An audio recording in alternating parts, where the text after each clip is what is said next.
Hay gente que ve pasar la historia y hay gente que, bueno, que la escribe. Hoy vamos a hablar de una de esas personas. Se trata de Dolly Montoya Castaño, una mujer que hizo mucho más que romper un techo de cristal. Se podría decir que construyó todo un piso nuevo para la ciencia y la educación en Colombia. 150. Pensemos un momento en lo que significa ese número. Son 150 años, un siglo y medio de historia, de tradición y, claro, de una pregunta que de alguna manera estaba flotando en el ambiente. Sí, porque durante todo ese tiempo, la universidad más importante de Colombia siempre había estado dirigida por hombres. Entonces, la pregunta era casi inevitable, ¿no? ¿Quién iba a ser la primera mujer en ocupar ese cargo? Bueno, pues entremos de lleno a ese momento clave. Un verdadero punto de quiebre en la historia académica del país. Y es que después de 44 rectores, todos hombres, por fin, en 2018 llegó la respuesta. La doctora Dolly Montoya Castaño fue designada rectora. Y ojo, no era solo un cambio de nombre, era de verdad el símbolo de una nueva era. Esto no fue algo menor, para nada. El nombramiento resonó en todo el país. De hecho, el mismo presidente de Colombia en ese entonces, Juan Manuel Santos, lo llamó una ocasión igualmente histórica. Y claro, recalcó lo obvio pero importantísimo. Por primera vez, una mujer iba a ocupar esa silla. Ahora bien, ¿quién era Dolly Montoya antes de llegar a este punto? Para entender cómo se forjó esta líder, tenemos que retroceder un poco y ver su trayectoria. Parece que todo empezó, como muchas grandes historias, con una pequeña chispa. En su caso, fue en el laboratorio de química del colegio, allá en Pereira. Y hay que pensar que tener un laboratorio así en esa época era casi una novedad, pues fue ahí donde se encendió esa pasión que la acompañaría toda la vida. Y bueno, esa pasión la llevó lejísimos. Miren este recorrido, impresionante. Empezó en Bogotá, de ahí a Ciudad de México, donde no solo estudió, sino que se ganó la medalla Gavino Barrera, que es un gran reconocimiento. Luego, a Múnich para su doctorado y se graduó magna cum laude. Y para rematar, un postdoctorado en el Reino Unido. O sea, un camino de pura excelencia y superación.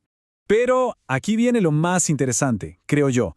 Para ella, el conocimiento nunca fue algo para quedarse en los libros o en un laboratorio. No, se trataba de usarlo para construir, para aplicar, para generar un impacto de verdad en el mundo real.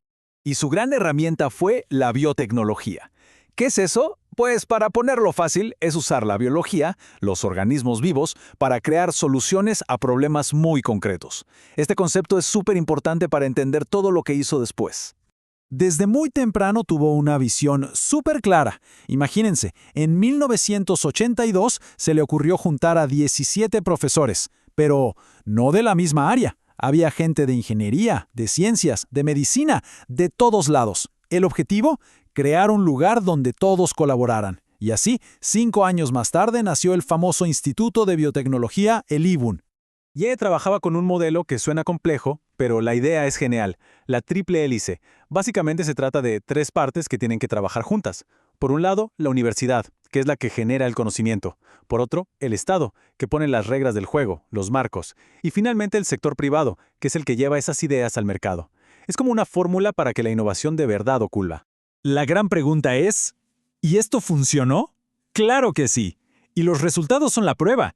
El IBUN, bajo su liderazgo, hizo cosas increíbles.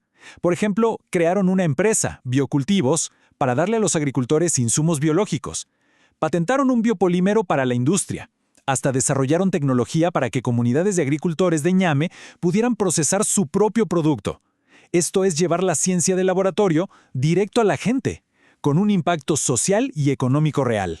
Bueno, y ahora llegamos a su etapa como rectora. Y este fue un periodo que de verdad la puso a prueba, ya no solo como científica, sino como líder en uno de los momentos más pero más complejos de la historia reciente de Colombia. Es que su tiempo como rectora, entre 2018 y 2024, coincidió con 2 tormentas perfectas. Por un lado, el estallido social que sacudió a todo el país y por otro, la pandemia de COVID-19. Una crisis mundial como ninguna otra. O sea, la presión era máxima.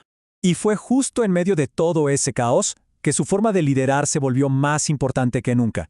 Ella siempre habló de un liderazgo colectivo. ¿Qué significa eso? Pues que las decisiones no las toma una sola persona desde arriba, sino que se construyen en equipo, usando el conocimiento como base para de verdad intentar cambiar las cosas.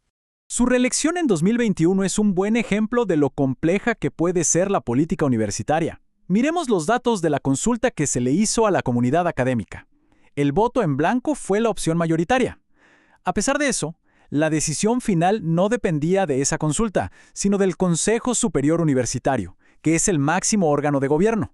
Y fue este consejo el que decidió ratificarla en su cargo. Entonces, al final del día, ¿cuál es el balance? ¿Cómo podríamos resumir el impacto de una carrera tan influyente? Miren, creo que esta frase de su discurso de posesión lo dice todo. Debemos bajar la paz de los escritorios para llevarla a los territorios. Es una idea potentísima, ¿no? La idea de que el conocimiento, las políticas, los grandes acuerdos no sirven de nada si no aterrizan y mejoran la vida de la gente en las regiones, en el día a día. Y era una visión que encajaba perfecto con lo que estaba viviendo el país en ese momento. De hecho, el propio presidente Santos lo dijo, ¿no? Veía a la universidad como un pilar, un factor clave para construir esa nueva Colombia que estaban haciendo. Si lo vemos desde un punto de vista más académico, el resumen es muy claro. Su carrera se puede definir en dos grandes ideas. Primero, democratizar la ciencia, o sea, hacerla accesible para todos. Y segundo, gobernar de forma colaborativa, con ese liderazgo colectivo. Pero el corazón de todo es eso, su compromiso con que el saber no fuera de unos pocos. Entonces, para resumir, su legado se puede ver en tres grandes frentes. 1. Una universidad mucho más conectada con sus regiones, con todo el país. 2. Una ciencia enfocada en resolver problemas sociales reales. Y 3, que no es menor, abrió un camino, una puerta que llevaba 150 años cerrada para las mujeres en el liderazgo. Y todo esto nos deja con una pregunta final, una que de alguna forma resume todo su trabajo, y que vale la pena pensar. ¿Qué pasa cuando el conocimiento sale del laboratorio para servir a la gente? Bueno, pues toda la carrera de Dolly Montoya es en sí misma una respuesta contundente a esa pregunta.